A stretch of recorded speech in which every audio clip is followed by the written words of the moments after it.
सभी को नमस्कार। आप सभी का स्वागत है करियर विल ऐप पर। आप सभी को नमस्कार, एक ओंकार। Good evening everyone. सभी को प्रणाम। सभी बच्चे आ जाएं फटाफट से।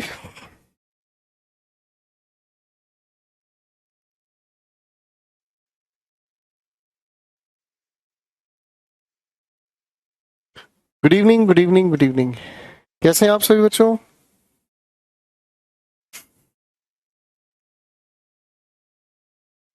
भाई सभी को नमस्कार, सभी को प्रणाम। अरे भैया स्मार्ट तुम पहले से ही है।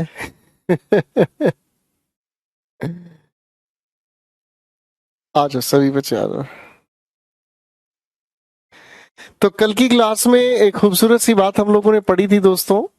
कल की क्लास में खूबसूरत सी बात हम लोगों ने पढ़ी थी और वो खूबसूरत सी बात थी हमारी। आ जाओ, आ जाओ, आ जाओ।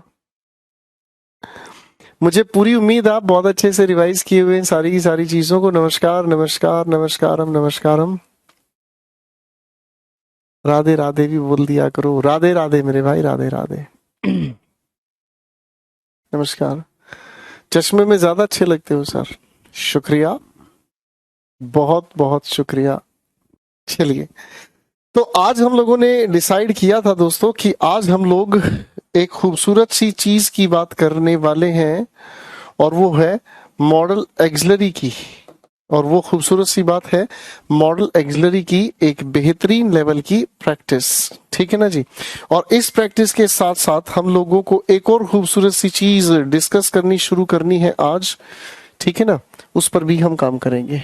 ठीक है दोस्तों, तो आप सभी तैयार हैं प्रैक्टिस के लिए? क्लास ठीक से चल रही है बेटा? आप मुझे ठीक से देख पा रहे हैं, ठीक से सुन पा रहे हैं?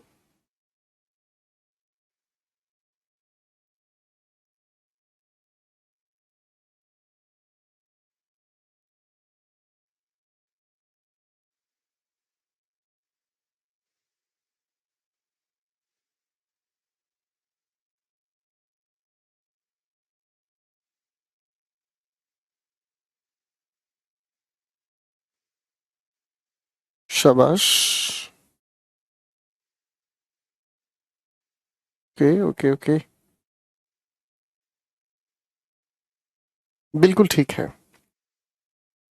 क्लास बिल्कुल ठीक चल रही है। आप सभी का दिल से स्वागत है। नमस्कारम। तो चलिए प्रैक्टिस पर हम लोग लेकर चलते हैं आप लोगों को, और बात दिल की नजरों से की। ठीक है ना जी। देखो जी बच्चों, प्रैक्टिस में आपके सामने अलग अलग क्वेश्चंस आएंगे। ठीक है ना जी। प्रैक्टिस में आपके सामने अलग अलग क्वेश्चंस आएंगे और अलग अलग क्वेश्चंस पर आपको जो काम करना है वो क्या है? आप लोगों को क्वेश्चंस को पढ़ना है ध्यान से और सोल्व करना है।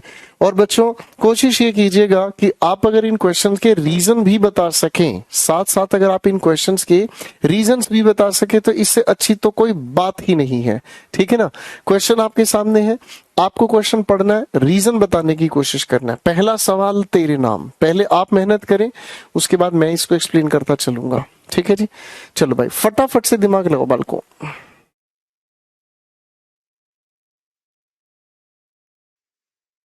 बनाओ बनाओ।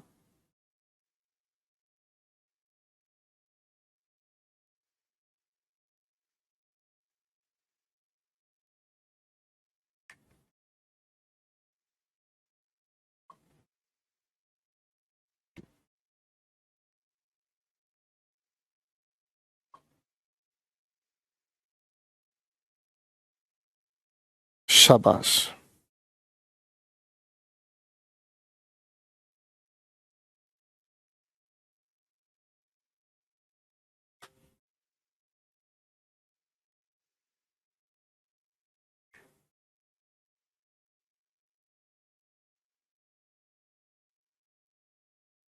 चलिए बेटा, शाबाश। देखो पहले इस लिखे हुए सवाल को ध्यान से समझते हैं, बहुत ध्यान से देखना। द क्रिमिनल, ये सेंटेंस का सब्जेक्ट है। आगे लिखा है विल सर्टेनली, कोई दिक्कत ही नहीं है ना। अब कुछ बच्चे यहाँ पर इस चीज को लेकर चल रहे हैं कि सर ये बी के साथ हैंग्ड जो लिखा हुआ है, ठीक है ना, ये जो बी के साथ हैंग लिखा है, तो बेटा इस चीज को हम लोग कहते हैं पैसिव वॉइस। इस चीज को हम कहते हैं पैसिव वॉइस। आप लोगों को पढ़ाया जाएगा अलग से, ठीक है।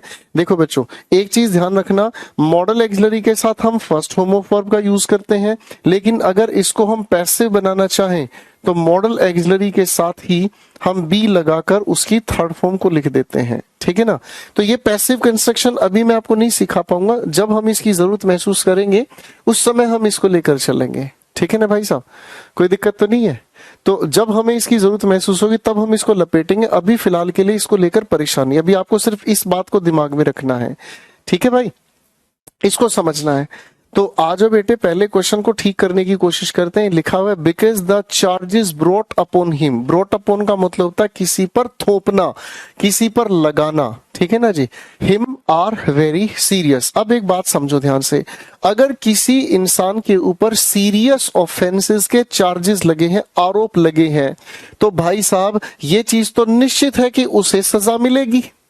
अरे हाँ ना, अगर आपके गांव देहात, आपके एरिया में अगर कोई ऐसा इंसान है जिसने किसी का मर्डर कर दिया, किसी को गोली मार दी, किसी को उड़ा दिया, तो भाई निश्चित है ना उसको तो सजा मिलेगी। देखो वैसे वैसे अदरवाइज मत जाना, ऐसे लोग बच भी जाते हैं, वो हमारे कानून की एक अलग बात है, लेकिन ये चीज तो अपने आप में फिक्स्ड कैटेगरी में आ गया।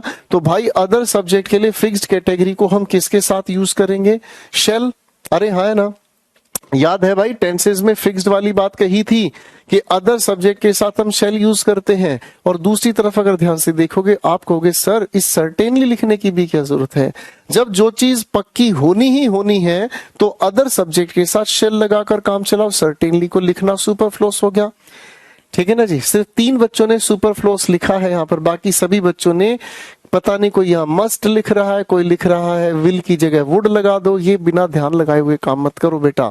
एक एक क्वेश्चन में आपके लिए गूगली है, एक एक क्वेश्चन आपको उलझा कर रखेगा, ठीक है मेरे भाई। एक एक सवाल आपके लिए गूगली हो सकता है, चलो इसी कोपचे में रहने देते हैं, ठीक है भाई।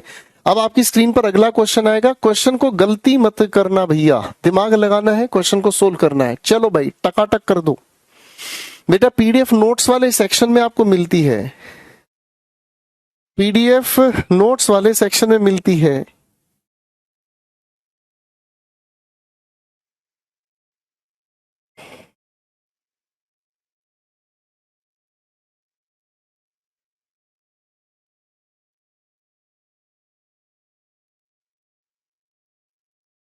बनाओ बनाओ बनाओ, शाबाश। अरे क्या फर्क पड़ता है यार, गलत सही हो।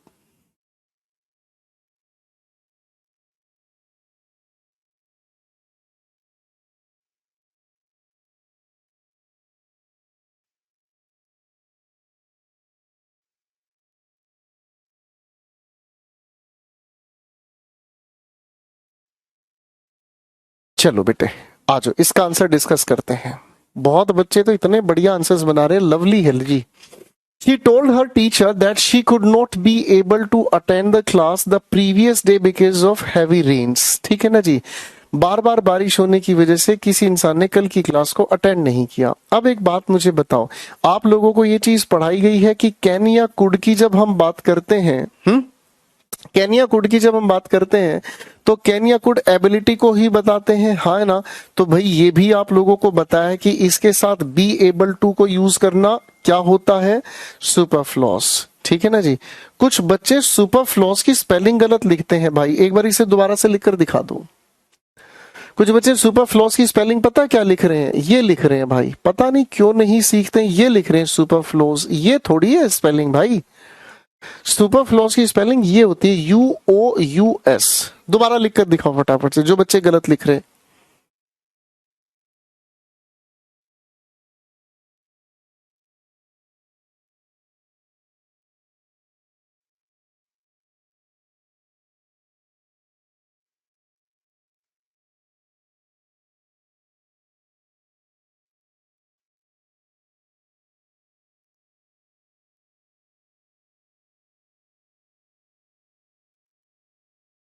शाबाश, ठीक है भाई।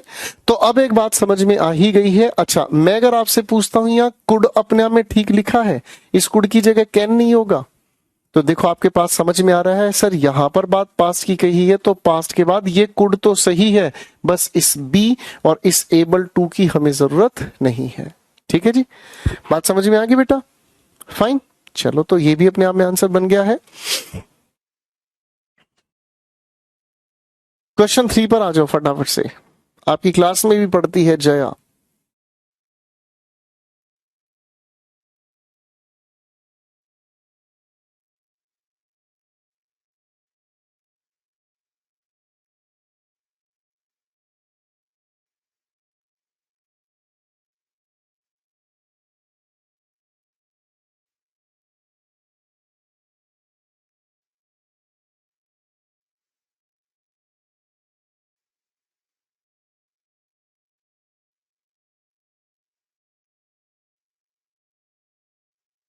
बनाओ बनाओ बनाओ, शाबाश।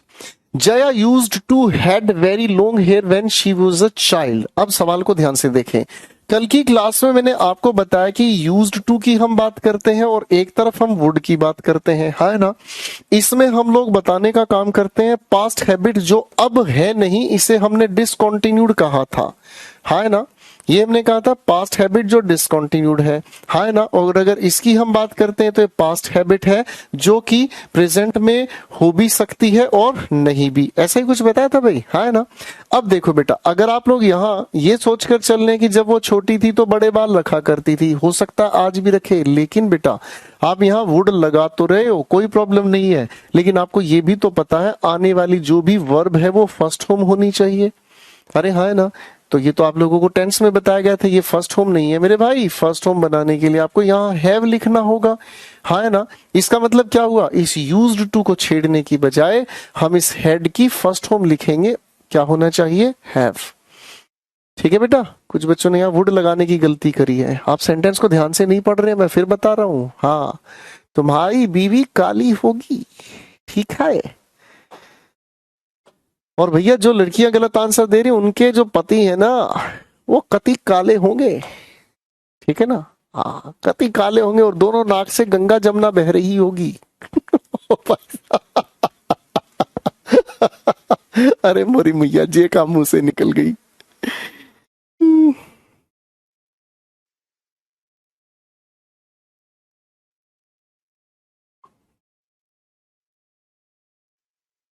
चलो बनाओ बनाओ बनाओ। क्वेश्चन नंबर 4 क्या कहता है, I looked everywhere for the book but I could not found it। अभी अभी थोड़ी देर पहले मैंने आपको एक खूबसूरत सी चीज बताई थी कि जो मॉडल एक्सिलरीज हैं जब भी हम इनका यूज करते हैं तो हम इसके साथ हमेशा क्या यूज करते हैं भाई, first form of verb use करते हैं बेटे, हाँ है ना। हम क्या यूज करते हैं बेटा, इसके साथ यूज करते हैं फर्स्ट फॉर्म ऑफ वर्ब। ये हो गई हमारी पहली बात, ठीक है भाई। अब इस बातचीत के साथ हमें एक चीज और समझनी है, देखो बेटा ध्यान से समझ लो, कोई गलतफहमी ना पालें। फाइंड का मतलब होता है टू सर्च, फाइंड का मतलब होता है टू सर्च। ये अपने आप में फर्स्ट फॉर्म हो गई, इसी की जो सेकंड फॉर्म हो गई वो हो गई हमारे सामने फाउंड, और इसी की थर्ड फॉर्म भी हो गई फाउंड। यही फॉर्म होती है। फाइंड का मतलब होता है किसी चीज को ढूंढना, सर्च करना। फाइंड, फाउंड, फाउंड, सेकंड और थर्ड फॉर्म दोनों एक जैसी होती हैं। फिर एक वर्ब होती है जिसे हम कहते हैं फाउंड। ये अगर फर्स्ट फॉर्म की तरह यूज होता है तो इसका मतलब होता है टू एस्टैब्लिश। इसका क्या मतलब होता है, एस्टैब्लिश, किसी चीज की स्थापना करना, किसी चीज की नींव रखना। मेरी शब्दों को फिर से बोलकर दिखाओ, किसी चीज की स्थापना करना, या किस भाई नमस्कार बेटा, बार बार नमस्कार नहीं करते, पढ़ाई पर ध्यान देते हैं। किसी चीज की स्थापना करना या किसी चीज की नींव रखना, ठीक है। तो फाउंड से हम लोगों को अगर सेकंड और थर्ड फॉर्म बनानी है तो इट इज कॉल्ड फाउंडेड। ये सेकंड और थर्ड फॉर्म है। इसी शब्द से बना है फाउंडर। फाउंडर कौन होता है, जो किसी भी चीज की स्थापना करता है ना, जो किसी भी चीज की स्थापना करता है। जैसे करियर विल का जो फाउंडर हूं मैं, राकेश यादव सर हैं, ठीक है ना। हम फाउंडर हैं इस करियर विल के, ठीक है, फाउंडर, ठीक है जी। अच्छा, जैसे अगर मैं आपसे पूछता हूं रिलायंस के फाउंडर कौन है, धीरू भाई अंबानी है फाउंडर, जिन्होंने उसे स्थापित किया, स्टैब्लिश किया है, ठीक है बेटा। I looked everywhere for the book but I could not found it. अब किताब को तो सर्च करा जाना है ना। तो भाई मॉडल एक्सिलरी के साथ फर्स्ट होम के लिए फाइंड का आप यूज करेंगे, ठीक है बेटा, ठीक है भैया। चलते हैं थोड़ा सा आगे। क्वेश्चन नंबर 5 पर काम करते हैं। क्वेश्चन नंबर 5 पर काम करते हैं, चलो लगाओ दिमाग फटाफट से।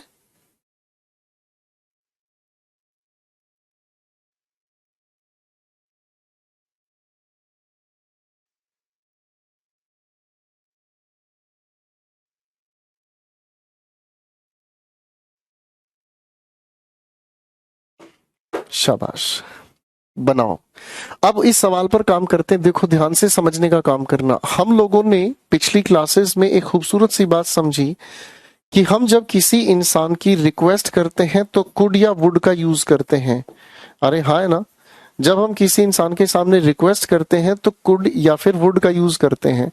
भाई, हम वुड का यूज करते हैं फॉर्मल बिहेवियर के लिए, और कुड का यूज करते हैं किसके लिए? इनफॉर्मल के लिए। हालांकि किताबों में कभी कभी ये नियम उलट कर रख दिया जाता है, ठीक है ना। किताबों में कभी कभी ये नियम उलट कर रख दिया जाता है, बाकी जो चीज है वो आपके सामने है। Could you please maintain silence for a while? ठीक है ना जी। क्या आप कुछ देर के लिए शांति स्थापित करेंगे? अब आप ये कब कहेंगे? आपके सामने शोर हो रहा है, आपके सामने शोर हो रहा है। राज टी शर्ट में बहुत अजीब लग रहे हो।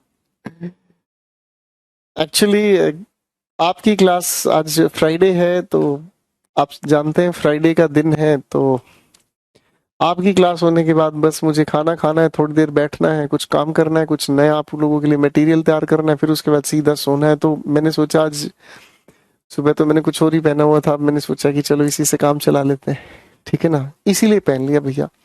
बुरा लग रहा हूं तो आगे से नहीं पहनूंगा, ऐसी बात नहीं है, ठीक है। फर्क भी क्या पड़ता है यार, हम कुछ भी पहनने से क्या फर्क पड़ता है कि नहीं। राकेश यादव सर तो टी शर्ट दे रहे हैं, आप कब दोगे? तुम आ जाओ मेरे पास, दिल्ली आ जाओ, मैं तुम्हें टी शर्ट, क्या तुम जो कहोगे मैं तुम्हें वो दिला दूंगा यार। भाई के डोले देखो तुम यार, बात करते हो। ठीक है, चलो आगे पढ़ते हैं। Could you please maintain silence? आपके सामने शोर हो रहा है, ठीक है ना जी। तो फॉर्मल तरीके से ही आप किसी इंसान को या लोगों को आप कहोगे कृपया शांत हो जाएं। वुड की जरूरत है, ठीक है। यहां पर वुड की जरूरत है, ले मेरे भाई, ठीक है बेटे। चलिए, अब इस बात से आगे क्वेश्चन नंबर 6 पर चलते हैं। क्वेश्चन 6 क्या कहता है, ध्यान से देखें। Ramesh offered her a temporary job but she turned it down। देखो, एक बहुत प्यारा शब्द आता है, turn down। turn down का मतलब होता है to refuse, to say no, to say no, या फिर इसी को हम कहते हैं टू डिक्लाइन। जब आप किसी इंसान के सामने कोई प्रपोजल रखते हैं, प्रस्ताव रखते हैं, चंपा गया चंपी के सॉरी चंपक गया चंपा के पास, कहता है हे हम तुमको प्यार करते हैं, हम तुमको प्यार करते हैं, ठीक है ना जी। चंपा ने मारा खींच के झापड़, और तुम कहा, क्या कहा तुमने? चंपक को उठा गुस्सा, चंपक ने कहा अब तो तू पिटेगी, जब तूने सुना ही नहीं मैंने तुझे क्या कहा तो तूने मारा कैसे, अब तो तू हमसे पिटेगी, कहाँ बचेगी। ध्यान रखना, ठीक है ना। तो मजाक में हमें क्या समझ में आया? चंपा टर्न्ड डाउन हिज प्रपोजल, ठीक है। रिफ्यूज करना, डिक्लाइन करना, ठीक है बेटा। रमेश ने किसी इंसान को एक टेम्परेरी जॉब ऑफर की है, उस इंसान ने मना कर दिया है, क्या कहते हुए? That she would accepted. पुराना वही तरीका है, रीजन बताते हुए चलते हैं। तो मॉडल एक्सिलरी के साथ फर्स्ट फॉर्म ऑफ वर्ब की हमें जरूरत है। She would accept only a permanent one. बेटा, परमानेंट की स्पेलिंग लिखकर दिखा दो, स्पेलिंग टेस्ट में पूछी जाती है। परमानेंट की स्पेलिंग टेस्ट में पूछी जाने वाला है ये शब्द। परमानेंट की स्पेलिंग जरा लिखकर दिखा दो फटाफट से। क्वेश्चन नंबर 7 पर आ जाओ बेटे। क्वेश्चन नंबर 7 क्या कहता है, ठीक है ना जी। याद आ रहा है, कल की क्लास में मैं ये डिफेक्ट और सेमी वाला लॉजिक पढ़ा रहा था आप लोगों को। वॉच हटा ही देता हूं यार, हाथ अजीब लग रही है भाई। अब हम आ गए हैं तुम्हारे सामने दंगल करने। Did you use to eat a lot? याद आया भैया? इस डिड की वजह से इस यूज्ड को हम लोगों को ऐसे यूज करना है काफी, और टू के साथ फर्स्ट फॉर्म सेट है बॉस, हाँ है ना, ठीक है ना जी। सेट है भाई, हाँ है ना, ओके। लवली क्वेश्चन, छोटा सा बालक सा सवाल, देखते ही उड़ा दिया होगा आप लोगों ने। क्वेश्चन 8 पर आ जाओ बेटे। She dared to went. बढ़िया सवाल है जी, बढ़िया सवाल है सर, नोट करने का टाइम दे दो बेटा। वीडियो दोबारा देखा करो, वीडियो दोबारा देखा करो, फास्ट फॉरवर्ड में देखा करो। और वीडियो जब दोबारा देखोगे, फास्ट फॉरवर्ड में देखोगे, तो रिवाइज भी हो जाएगा और नोट्स बनाने में भी आपको मजा आएगा। चलती क्लास में पार्टिसिपेट करो, क्वेश्चन सामने है, टकाटक आंसर दो, आगे बढ़ जाओ, ठीक है ना। चलती क्लास में नोट्स बनाने का मजा हो सकता है, लेकिन मैथ्स में, इंग्लिश में नोट्स की जरूरत आराम से बनानी है। शी डेयर्ड टू वेंट, देखो पहली बात तो ये इस टू के साथ यहां क्या चाहिए, हमें फर्स्ट होमोफोर्ब चाहिए, है ना। इस टू के साथ हम लोगों को क्या चाहिए भाई, फर्स्ट होमोफोर्ब चाहिए।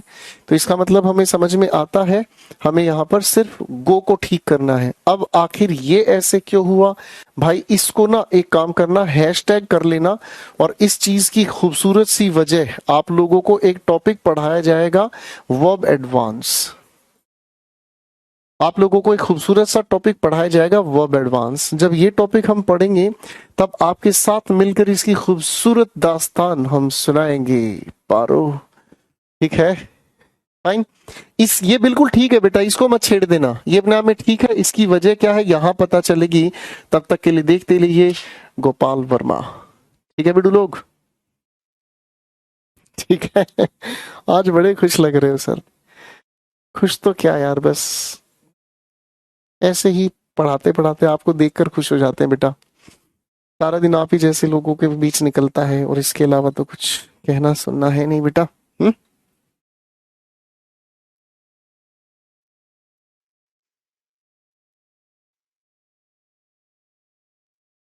बनाओ बनाओ। हम्म,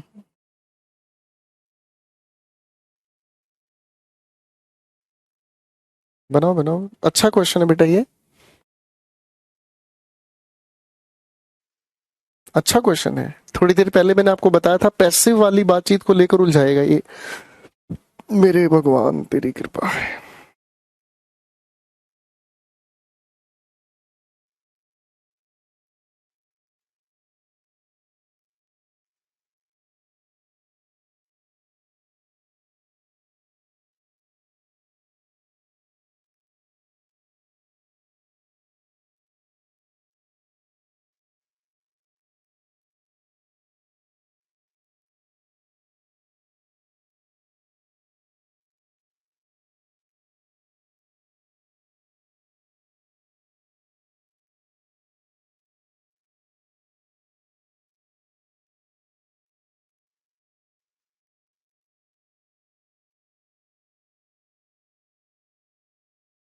चलिए, लवली आंसर।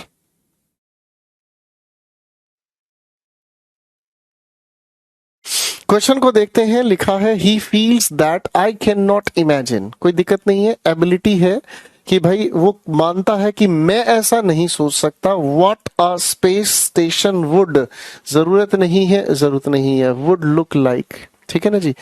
मतलब वो महसूस करता है कि मैं ये सोच भी नहीं सकता कि कोई भी स्पेस स्टेशन किस तरह का दिखाई देता हो, ठीक है जी, फाइन। बाकी वॉइसेस आएंगे आप लोगों के अगले टॉपिक के बाद ही आएंगे।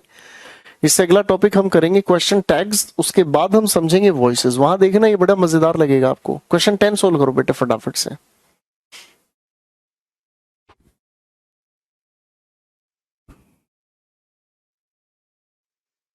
बनाओ बनाओ।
गजब है भाई, गजब।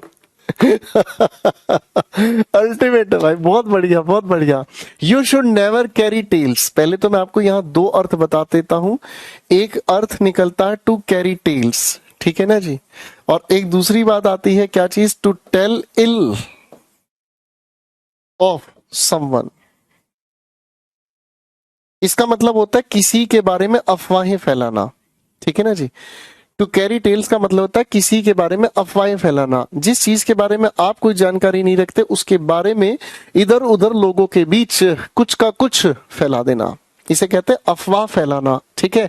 और to tell ill of others, दूसरों के बारे में बुरा कहना, ठीक है ना। दूसरों के बारे में बुरा कहना, ठीक है ना। अब ध्यान से देखो, मुझे हंसी इसलिए आ रही थी, एक बच्चा इसका मतलब पता है क्या बता रहा था? इसका मतलब बता रहा था कि किसी की पूंछ पकड़ कर चलना। गजब के लड़के हैं भाई। पूंछ को इसे कहते हैं बेटा, टेल कहते हैं पूंछ को। पूंछ नहीं होता, बेसिकली पूंछ होता है, ठीक है। हाँ। इसलिए हंसी आ रही थी, कह रहा था कि किसी की पूंछ नहीं पकड़ के चलना चाहिए। ठीक है। अब इस शुड के साथ फर्स्ट होम ऑफ वर्ब ये रही। इसी शुड के हिसाब से ये भी तो फर्स्ट होम ऑफ वर्ब आनी चाहिए। बड़ा आसान सवाल था, ठीक है बेटा। दोनों का अर्थ कैरी टेल्स, किसी के बारे में अफवाह फैलाना, ठीक है। क्वेश्चन नंबर 11 पर आ जाओ बेटे। क्वेश्चन नंबर 11 पर आ जाओ, करो मेहनत, फटाफट से लगाओ दिमाग।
क्वेश्चन देखते हैं। He ought not to had, यही वही सवाल हो गया बेटा, ध्यान रखना। मॉडल एक्सिलरी के साथ आप हैव लगाकर थर्ड फॉर्म यूज करते थे, किसके लिए? पास्ट अनफुलफिल्ड एक्शन, जो होना नहीं चाहिए था वो हुआ। अब ध्यान से समझो, आपने किसी इंसान को कहा तुम्हें ये, फिल्दी का मतलब होता है डर्टी, फिल्दी का मतलब होता है डर्टी, गंदा, ठीक है, छी छी। तो आपने यहाँ ऑट के साथ देखा टू लिखा हुआ है, कोई दिक्कत नहीं है, या थर्ड फॉर्म लिखी हुई है, तो थर्ड फॉर्म लिखने के लिए आप लोग हैव के साथ ही तो थर्ड फॉर्म लगाओगे भाई। तुम्हें ऐसा घटिया काम नहीं करना चाहिए था, इसका मतलब तुमने ऐसा काम किया, है ना। क्वेश्चन 13 पर आए। पाम ऑयल इज, कल की क्लास में भी ऐसा ही सवाल हमने किया था। Palm oil is very beneficial and is, ओहो, एंड कहा गए तुम भाई, एंड इज यूज्ड टू। अब यहां पर बताया गया है फंक्शन, इसीलिए मेक अपने आप में सही है, ठीक है, मेक अपने आप में बिल्कुल सही है। क्वेश्चन 14 पर आए बेटा। ये तो बड़ा बालक सा सवाल है यार, देखते उड़ाओगे तुम इसे। लेस्ट का मीनिंग बताया गया था, वर्क हार्ड, कड़ी मेहनत करो। लेस्ट के बाद तीन बातें बताई थी, है ना। पहली बात, हमें नोट की जरूरत नहीं है। दूसरी बात, में नहीं, हम शुड का यूज करते हैं। और तीसरी बात, जो वर्ब हम यूज करते हैं वो नेगेटिव सेंस वाली होती है। तो यानी कि तीनों बातें अपनी जगह, बाकी के सेंटेंस में परेशानी होगी ही नहीं। अगले सवाल पे आ जा भाई। क्वेश्चन 15 देखो, मजेदार सवाल है, तेरे नाम। बनाओ बनाओ बनाओ। You ought to stood by your sister. भाई इस सवाल को ध्यान से समझना, इस सवाल को ध्यान से समझना। मैं इस सवाल को इंप्रूवमेंट में लेके चलता हूं। एक इंप्रूवमेंट ये कहता है यू ऑट टू स्टैंड, और ऑट टू हैव स्टूड। लो भाई चॉइसेस बनाओ, पूरा क्वेश्चन पढ़कर अपनी चॉइसेस का आंसर बनाना। पूरा क्वेश्चन पढ़कर अपनी चॉइस बताना बेटा, जल्दबाजी में मत बताना, क्योंकि जल्दबाजी में गलत ही करोगे और गलती की सजा बहुत कठोर मिलेगी। ठाकर मैं तुझे छोड़गा नहीं। बनाओ।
आ जाओ बेटा, हो गया। अरे तो क्वेश्चन आप बिल्कुल सीधा आंसर है भैया। यहां देखो ना, जब बहन ट्रबल में थी तो पास्ट की तरफ जाओगे ना लेकर।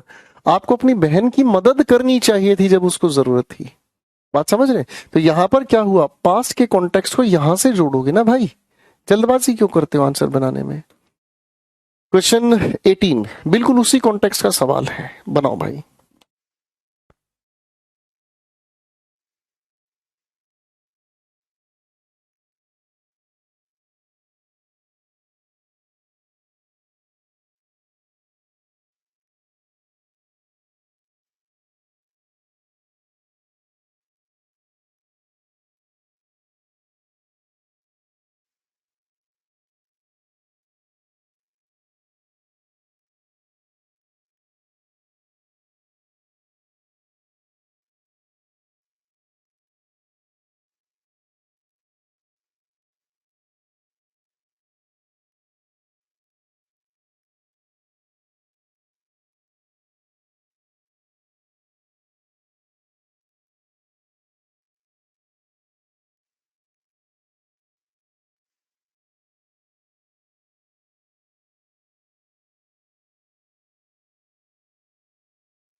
शाबाश।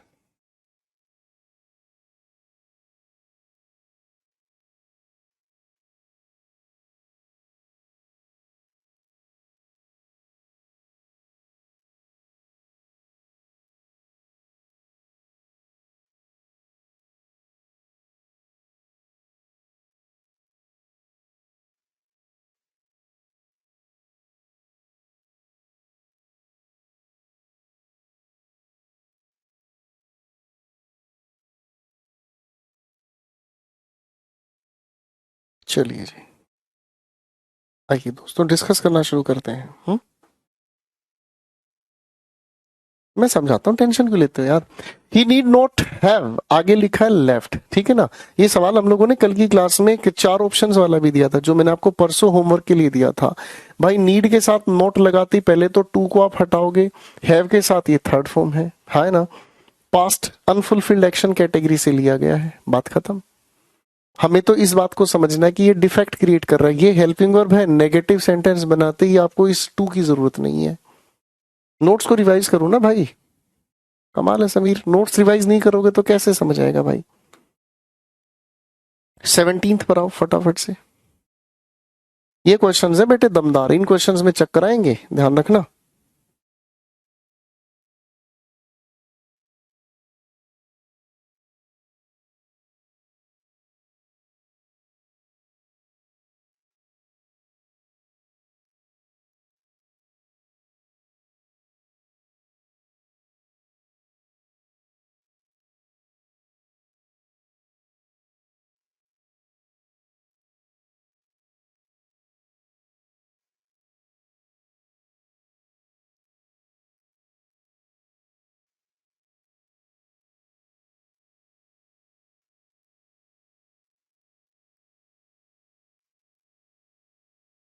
That's great.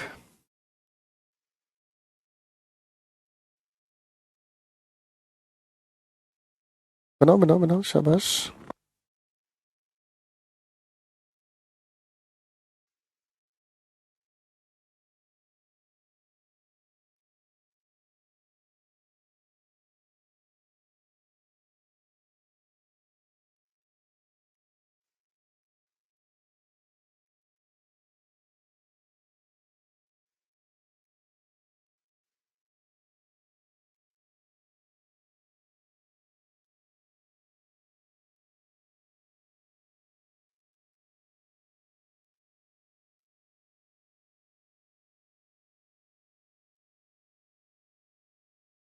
That's great. चलो भाई आगे बढ़ते हैं।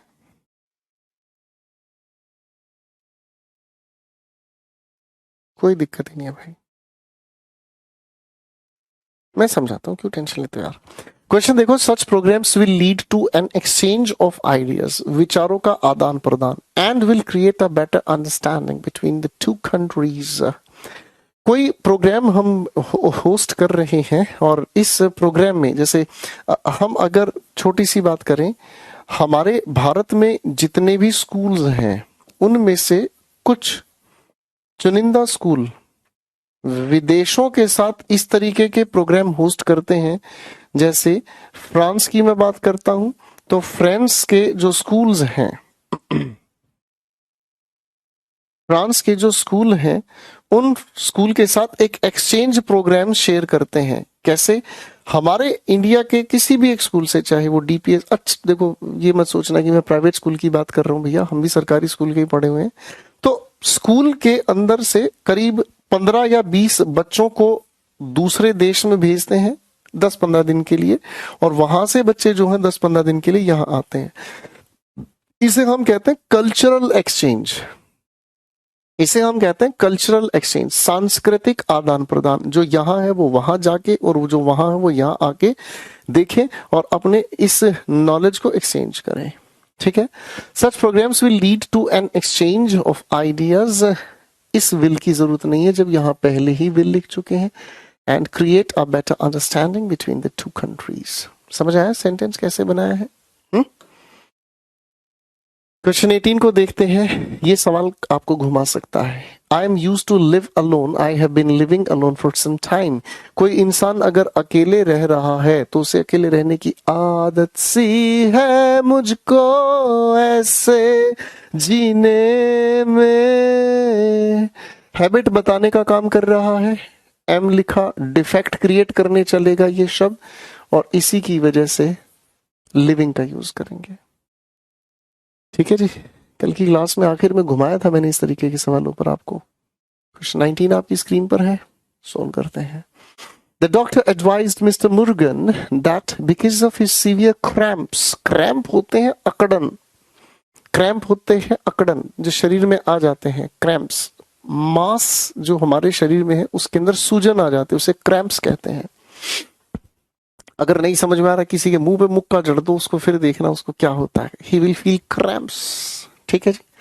ही शुड ले in bed for a few days. अब किसी डॉक्टर की सलाह अगर हम कहते हैं तो किसी इंसान के लिए ज्यादा जरूरी है ना। किसी इंसान के लिए ज्यादा जरूरी है कि वो इंसान रेस्ट करे, आराम करे। तो यहाँ शुड ना कहकर ज्यादा सेंसिबल क्या है, मस्ट कहा जाए, है ना।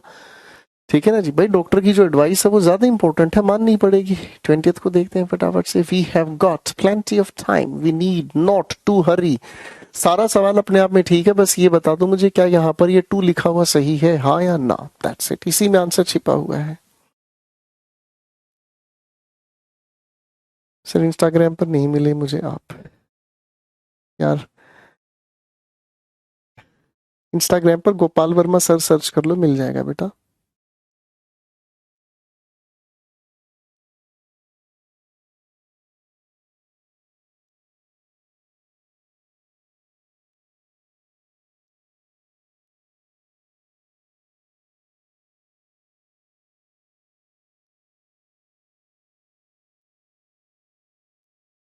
ग्रेट।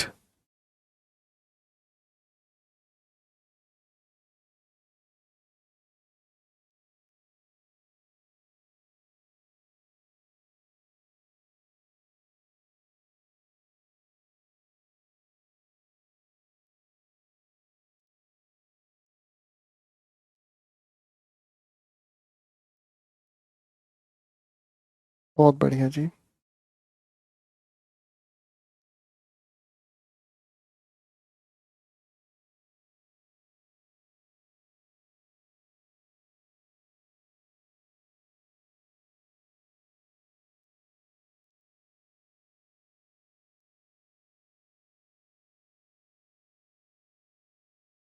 चलो मैं समझाता हूँ, नोट की जरूरत नहीं है, बस आप लोगों के आंसर्स देखने हैं। मुझे इससे पता चल जाता है, आपके कमेंट से पता चल जाता है कौन बच्चा रिवाइज करता है और कौन बच्चा बिना रिवाइज के क्लास में बैठता है। यह पता चलना जरूरी है। We shall go out if it does not rain, ये वाली बात आप लोगों ने पढ़ी है कंडीशनल सेंटेंसेस में, है ना। सबसे पहले तो इस नोट को और इस इफ को हटाकर अनलेस आप लोगों ने यहां पर यूज किया, अनलेस यूज होते ही इट के साथ ये जो लिखा हुआ सेंटेंस है पॉजिटिव चला गया, अनलेस इट रेन्स। कभी कभी एक आधी गूगली पिछले टॉपिक से भी आनी चाहिए ना क्वेश्चन में, इससे ही तो पता चलता है ध्यान कितना है और कितने बेहोश हैं। You must keep it a secret, you must not tell it to anybody else, तो वैसे ही प्रेपोजिशन की गलत है। तो भाई अब इस चीज को अगर हम कहते हैं you must keep it a secret, है ना, तो ये नैतिक बात हो गई, है ना। और नैतिकता के लिए मस्ट नहीं, आप क्या यूज करते हैं, ऑट टू, कि भाई ये तो नैतिक बात है कि आपको किसी को ये सीक्रेट बताना नहीं चाहिए। नहीं बताना ये इंपॉर्टेंट है। नैतिकता की बात क्या कहती है कि ये सीक्रेट है। ठीक है भाई, नैतिकता तो ये कहती है सीक्रेट है। ठीक है ना जी, इसको बचाए रखना है, बताना नहीं, ये इंपॉर्टेंट है। इसको छेड़ने की जरूरत नहीं है, वो छेड़ने की जरूरत है। छेड़ना तो किसी को भी नहीं चाहिए इस उम्र में, गुस्ताखियां हो जाती हैं। When you lived in Mumbai, did you used to, पुराना सवाल है जी आपका फेवरेट, पुराना सवाल है मेरे भाई, बताना भी नहीं आता। डिड के साथ बातचीत शुरू किया आपने, तो क्या करना है, सिर्फ इसकी जगह यूज आपने कहा और यहां पर क्या लिखा, टू के साथ first form of verb. Easy बेटे, कल के नोट्स रिवाइज जरूर कर लेना जो आंसर्स गलत बना रहे हैं। क्वेश्चन 24 पर आ जाए। लिखा है you might not to have, भाई बढ़िया सवाल आ गया, ठीक है ना जी। देखो जी, हम लोगों ने देखा नीड, हम लोगों ने देखा डेयर, हम लोगों ने देखा यूज्ड, इनके साथ टू होता है।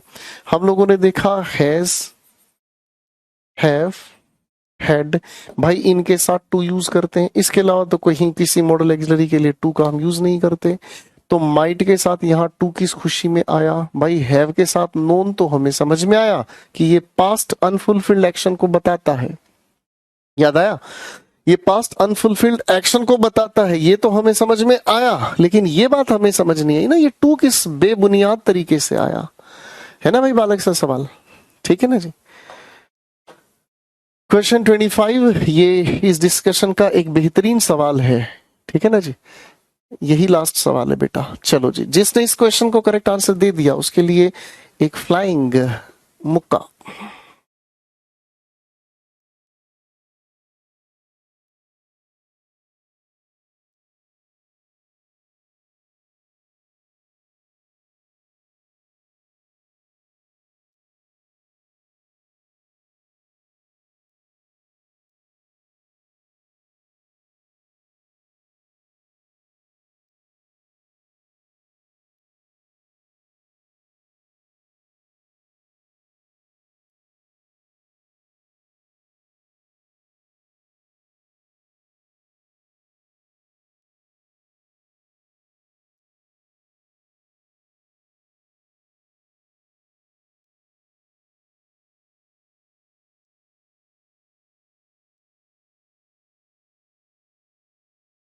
शाबाश,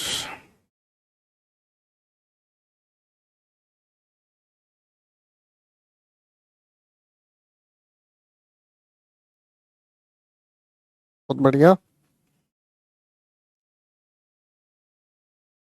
टेंशन क्यों ले रहे हो, अभी करा रहा हूँ मेरे भाई।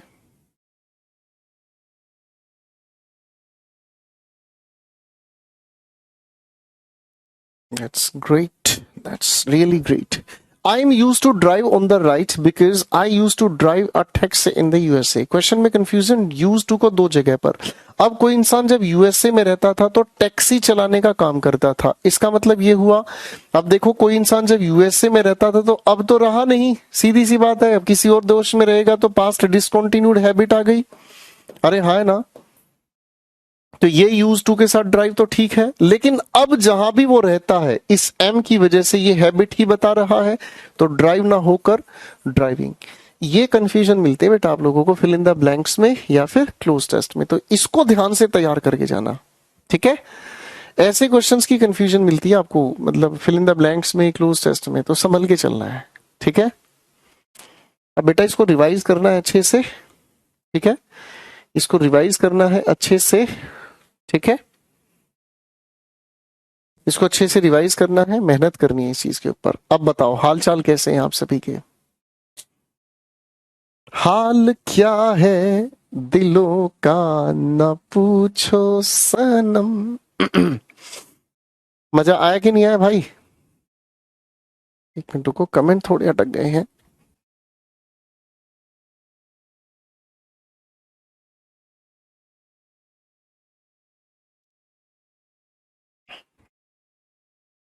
बेटा अब हम लोगों को एक नया टॉपिक पढ़ना है, और उस टॉपिक का नाम क्या है थोड़ा सा मैं आज जिक्र करूंगा। इस टॉपिक का नाम है क्वेश्चन टैग्स। इस टॉपिक का नाम है क्वेश्चन टैग्स। आप लोगों को द हिंदू एडिटोरियल में भी इस टॉपिक के बारे में कई कुछ क्वेश्चंस दिए गए थे। आज मेरी बात हुई थी हमारी टीम के सीनियर टीचर इंद्रजीत शर्मा से, और उन्होंने बताया था कि आप लोगों को क्वेश्चन टैग्स भी दिए गए थे क्वेश्चन सोल्व करने के लिए। सो हाउ आर यू, बताएं बच्चों। अब अच्छा आप खुल के मुझे बताएं, ये टॉपिक आज ही शुरू करें या फिर नेक्स्ट क्लास में कहानी बनाएं? बता बेटे, जैसा आप कहेंगे वैसा करेंगे। इस टॉपिक को आज ही डिस्कस करें या नेक्स्ट क्लास में डिस्कस करें? टॉपिक बहुत अच्छा इंटरेस्टिंग है, छोटा टॉपिक है लेकिन फिर भी इसमें कई सारे ट्रिकी क्वेश्चंस बन जाते हैं।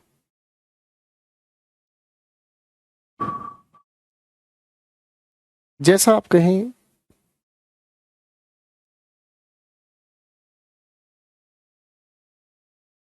जैसा आप कहें, अभी समय है काफी, ऐसा नहीं है कि समय नहीं है हमारे पास। जैसा आप कहेंगे वैसा करते हैं।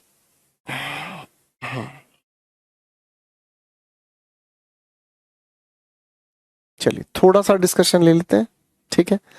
थोड़ी देर के लिए डिस्कशन ले लेते हैं इसका, ठीक है ना?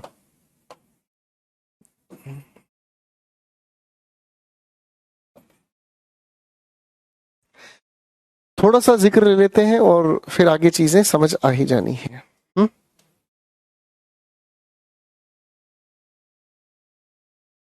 क्वेश्चन टैग होता क्या है, काम कैसे करता है, आज थोड़ा सा इसको समझने का काम करते हैं। क्वेश्चन टैग होता क्या है, काम कैसे करता है, थोड़ा सा जिक्र ले लेते हैं, कोई दिक्कत नहीं बच्चों। आ जाओ।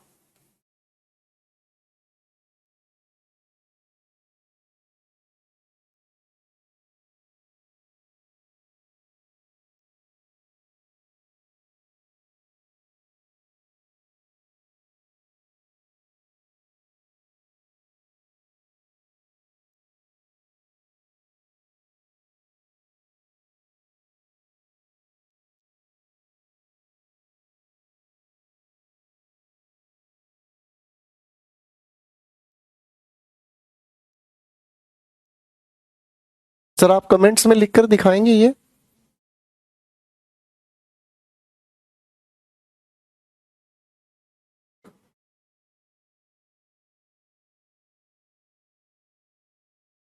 डेफिनेशन बहुत खूबसूरत है और अच्छी है। आप पहले सारे के सारे बच्चे इसे कमेंट में लिखकर दिखाएं, ये काफी इंटरेस्टिंग है आप लोगों के लिए।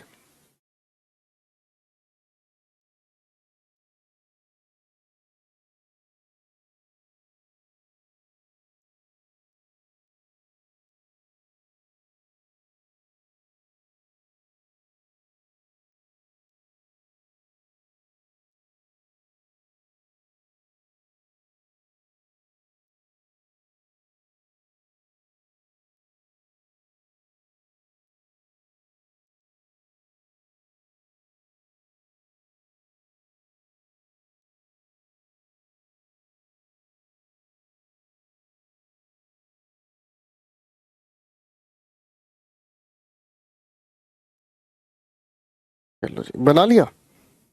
अब मैं थोड़ी सी मदद करना चाहूंगा आप लोगों की, राइट? लिखना है बस और कुछ नहीं बेटा। जब आप लिखोगे तो समझाने की वजह बन जाती है, वरना समझाने की कोई वजह नहीं होती है। आओ समझाता हूं ध्यान से, देखो मेरे साथ मिलकर इसे पढ़कर देखें, मेरे साथ इसे पढ़कर देखें क्या लिखा हुआ है। A short close ended question लिखा क्या है? A short close ended question, यानी कि क्लोज एंडेड क्वेश्चन कौन सा होता है? क्लोज एंडेड क्वेश्चन एक ऐसा क्वेश्चन होता है जिसका आंसर यस या फिर नो में हमें देखने को मिलता है ना? जैसे मैं अगर एक छोटा सा वाक्य बोलता हूं, ठीक है ना, क्लोज एंडेड के साथ बोलता हूं ताकि ये चीज जल्दी समझ में आ जाए। वाक्य ध्यान से सुनना। मैंने कहा आज दिल्ली में बारिश हुई थी, नहीं हुई थी क्या? जवाब दो। जो लोग दिल्ली से हैं वो जवाब दीजिएगा, चाहे चलो दिल्ली की जगह जो बच्चे जहां से भी वो जवाब दीजिएगा। मैंने आपसे सवाल पूछा, आज आपके शहर में बारिश नहीं हुई थी क्या? तो आपका आंसर इधर देखो, ध्यान से ऑब्जर्व करो, तो आपका आंसर या तो यस है या फिर आपका आंसर नो है। बात समझ रहे हैं? एक और सवाल पूछता हूं। आपको इंग्लिश आसान लगने लगी है, नहीं लगने लगी है क्या? मैंने आपसे फिर से सवाल पूछा, ध्यान से सुनिएगा। मैंने कहा आपको इंग्लिश आसान लगने लगी है, नहीं लगने लगी है क्या? आंसर्स देख लीजिएगा। आपके आंसर या तो यस है या फिर नो है। तो जी यस या नो का आंसर देने की वजह से ही से हमने क्लोज एंडेड कहा। अरे हाँ ना, ठीक है। अब ये शॉर्ट क्यों है? शॉर्ट ये इसलिए है क्योंकि इसका अपना कोई अर्थ नहीं है। जैसे अगर मान लो मैं आपके सामने कहता हूं आज मौसम सुहावना है, नहीं है क्या? मैं अगर इस सेंटेंस को हटा दूं यहां से और मैं आपसे अगर पूछता हूं नहीं है क्या, तो आप घबरा जाएंगे। क्या जवाब दें सर हम इस बात का? आप समझ रहे? मैंने कहा आज बारिश नहीं हुई थी क्या? मैं अगर इस सेंटेंस को हटाकर आपसे पूछता हूं हुई थी क्या, तो आप बेहोश हो सकते हैं। आप सोचोगे यार ये कहना क्या चाह रहे हो सर, ये शॉर्ट क्लोज एंडेड क्वेश्चन है। ये भी समझ में आया। और इसका मीनिंग तब समझ में आता है जब हम इसे किसी वाक्य के अंत में जोड़ देते हैं। जब तक ये किसी वाक्य के अंत में नहीं जुड़ता है तब तक इसका कोई अर्थ नहीं है। मेरी बात समझ रहे हैं? जब तक ये किसी वाक्य के अंत में जुड़ नहीं जाता तब तक इसका कोई अर्थ नहीं है, और जब आप इसे इसके अंत में जोड़ते हैं तभी इसकी कोई सेंस निकलती है। इसलिए इसे शॉर्ट क्लोज एंडेड क्वेश्चन कहा गया है। ठीक है ना जी। अब आखिर इसका पर्पस क्या है? सामने वाले इंसान को मेरी बात से कंफर्मेशन लेनी, सहमति लेनी, या उसका इरादा जानना, जो भी मेरी बात को सुन रहा है। आप किसी भी इंसान के सामने गए और आपने उस इंसान के सामने एक वाक्य कहा, आज मैं खूबसूरत लग रहा हूं, नहीं लग रहा क्या? तो मैं सामने वाले इंसान का इरादा जानना चाहता हूं, उसकी कंफर्मेशन लेना चाहता हूं, अपनी बात से सहमति चाहता हूं। तो सामने वाला इंसान कहेगा या तो हाँ या फिर ना। मैंने कहा आज मौसम सुहावना है, नहीं है क्या? आप अपनी कंफर्मेशन देंगे, हाँ सुहावना है, हवा चल रही थी सारा दिन। हो सकता है आप मेरी बात से सहमत नहीं भी हो, आप कह सकते हैं नहीं नहीं नहीं ऐसा नहीं था यार, धूप थी बहुत ज्यादा। समझ रहे? तो यहां लिसनर क्यों लिखा है? क्योंकि भाई जो इंसान सुनेगा वही तो अपनी सहमति देगा।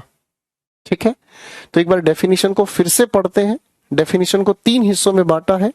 सबसे पहला, क्लोज क्वेश्चन टैग्स जो होते हैं वो शॉर्ट क्लोज एंडेड क्वेश्चन होते हैं। छोटे ऐसे क्वेश्चंस होते हैं जो यस या नो का आंसर देते हैं। इन्हें किसी भी वाक्य के अंत में जोड़ दिया जाता है।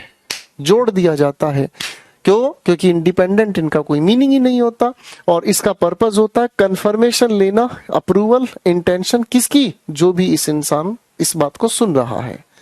यहां तक की बात समझ में आई बेटा? ठीक है, पहले डेफिनेशन समझ में आ गई? अरे हाँ है ना, डेफिनेशन क्लियर हो गई? डेफिनेशन के बेसिस पर हमें एक अगली बात समझनी है, और डेफिनेशन के बाद अगली बात क्या समझनी है? जब भी क्वेश्चन टैग्स बनाए जाते हैं तो एग्जामिनेशन 3 चीजों का ध्यान रखवाता है। हमें इन 3 चीजों का बहुत खूबसूरती से ध्यान रखना पड़ता है। सबसे पहली बात क्या है? We use the same tense. जब भी आपको क्वेश्चन टैग लगाना हो, जब भी आपको क्वेश्चन टैग लगाना हो किसी भी वाक्य में, तो आपको सेम टेंस की जरूरत है। मैंने कहा आज मौसम सुहावना है, नहीं होगा क्या? आपको सर ये कौन सी बात कर रहे हो? आपने वाक्य कहा है आज मौसम सुहावना है, नहीं होगा क्या? सर वाक्य आप प्रेजेंट में कह रहे हो, कंफर्मेशन फ्यूचर में कैसे हो सकती है? तो बदतमीजी है। ये तो पूरी तरह से बदतमीजी है, प्रैक्टिकली नहीं है। इसका मतलब क्या हुआ? हमें सेम टेंस का यूज करना है किसी भी क्वेश्चन टैग को लगाने के लिए। ठीक है भाई, दूसरी बात से मुलाकात करते हैं। दूसरी बात से मुलाकात करते हैं। जब भी हमें क्वेश्चन टैग करना है, वी यूज प्रोनाउंस। जब भी हम क्वेश्चन टैग करते हैं तो किसी भी वाक्य में क्वेश्चन टैग करने के लिए हमें प्रोनाउन की जरूरत होती है। एक एग्जाम्पल समझते हैं। जैसे मैं एक वाक्य लिख रहा हूं, किरण, आगे सेंटेंस हम लोगों ने लिखा। मैं जब इसके साथ क्वेश्चन टैग करूंगा तो आपको ये बताया है अभी अभी कि क्वेश्चन टैग वाक्य के अंत में जुड़ता है, ये लिखा है भाई। तो सोचकर मुझे बताएं, क्या इस किरण को दोबारा से मैं लिखूंगा? भाई हाँ या ना? क्या मैं इस किरण को दोबारा से लिखूंगा? तो आप लोगों को पहले दिन की क्लास में एक बात बताई थी कि नाउन को रिपीट नहीं किया जाता। नाउन के रिपीटिशन को रोककर हम नाउन की जगह यूज करते हैं प्रोनाउन। तो ये जो भी आपकी किरण है, इसकी जगह हमें क्या यूज करना पड़ा? शी। नाउन को रिपीट करने से हमें रोकना होगा, और नाउन के इस रिपीटिशन की जगह हम यूज करते हैं प्रोनाउन, और वो हुआ क्या? शी। ठीक है भाई? हम प्रोनाउन का यूज करते हैं। दूसरी बात समझ में आई। तीसरी बात को देख लेते हैं। और तीसरी बात क्या है भाई? We use contractions. कॉन्ट्रैक्शंस का मतलब क्या हुआ? कॉन्ट्रैक्शंस का मतलब हुआ जब हम हेल्पिंग वर्ब और नोट को आपस में मर्ज करते हैं, एक दूसरे के जो साथ जोड़ देते हैं। कैसे? जरा साथ साथ लिखने की कोशिश करना। इसके साथ नोट को हमने कॉन्ट्रैक्ट किया यानी कि मर्ज किया, इजंट। बेटे आर के साथ नोट को मर्ज किया, आरंट। एम के साथ नोट को मर्ज किया, आरंट। स्टार लगा लेना, गलती कर देते हैं अक्सर बच्चे, आरंट। ठीक है ना जी? आपके दिमाग में ये भी आएगा, गलत है, बिल्कुल यूज नहीं करना। चलो मेहनत करनी है बेटा। वॉज के साथ नोट को मर्ज किया, वॉजंट। वर के साथ नोट को मर्ज किया, वरंट। ठीक है। हैज के साथ नोट को मर्ज किया, हैजंट। हैव के साथ नोट को मर्ज किया, हैवंट। विल के साथ नोट को मर्ज किया, वोंट। गलती मत करना, ध्यान रखना। वुड के साथ अभी पढ़ी जो हमने मॉडल एक्सिलरीज, नोट को मर्ज किया, वुडंट। शेल के साथ नोट मर्ज किया, शांट। ध्यान रखना भाई, गलती कर देते हैं अक्सर बच्चे। बेटा जी अगर शुड के साथ नोट को मर्ज किया, शुडंट। कैन के साथ नोट को मर्ज किया, कांट। ध्यान से देख लेना बेटा, ये इन्हें हम कॉन्ट्रैक्शंस कहते हैं, जब हेल्पिंग वर्ब और नोट को हम एक दूसरे के साथ चिपका दे, सैया फेविकॉल से, बेबी डॉल से। मस्ट के साथ अगर हम नोट को मर्ज करते हैं तो ये बनता है मसंट। ठीक है जी? और भी लिख सकते हैं मॉडल एक्सिलरीज, सारी हेल्पिंग वर्ब लिख लो, क्या फर्क पड़ता है? कितनी भी सारी लिख लो, उससे कोई खासा फर्क नहीं पड़ता। ठीक है, बस आप लोगों को पता होना चाहिए। ठीक है ना जी? नीड के साथ नोट को मर्ज किया, नीडंट। ठीक है ना भाई साहब? तो इसे हम कॉन्ट्रैक्शंस कहते हैं। ठीक है? ठीक है बेटा, यहां तक की बात समझ में आई? जब हम हेल्पिंग वर्ब और नोट को आपस में मर्ज करते हैं उसी को हम कहते हैं कॉन्ट्रैक्शन। बेटा एक बार इन तीनों पॉइंट्स को लिखकर दिखाओ। जब भी हम क्वेश्चन टैग बनाते हैं तीन चीजों का ध्यान रखते हैं, सेम टेंस, प्रोनाउंस और कॉन्ट्रैक्शंस। जरा कमेंट में तीनों को लिखकर दिखाना, जरा कमेंट्स में तीनों को लिखकर दिखाना।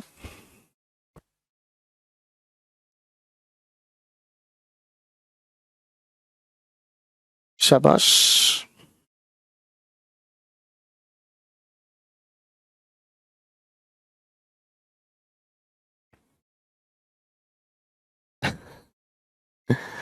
रुक जाऊं? रुक जाऊं भाई? जैसा तुम कहोगे तुम्हारी मानेंगे भैया, तुम्हें ही तो पढ़ाना है, तुम्हें ही तो सिखाना है।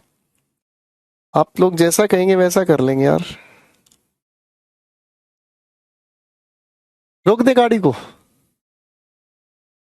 चलो ठीक है बेटा, पहले इसको पढ़ के आना। ठीक है ना? क्वेश्चन टैग की आज डेफिनेशन मैंने आपको लिखवाई है। डेफिनेशन का एक्चुअल में एक एक हिस्से में हर एक चीज को हमने समझा और फिर हम लोगों ने समझना है डेफिनेशन के आधार पर क्वेश्चन टैग बनाने के लिए तीन ये चेक पॉइंट्स कैसे काम करते हैं। ठीक है बच्चे? अब यहां तक की बात को अच्छे से पढ़ के आना। ठीक है ना? मेरी आपसे मुलाकात होगी अब सोमवार को, जन्माष्टमी का दिन है, आनंद लेंगे। बाके बिहारी लाल की जय। ठीक है?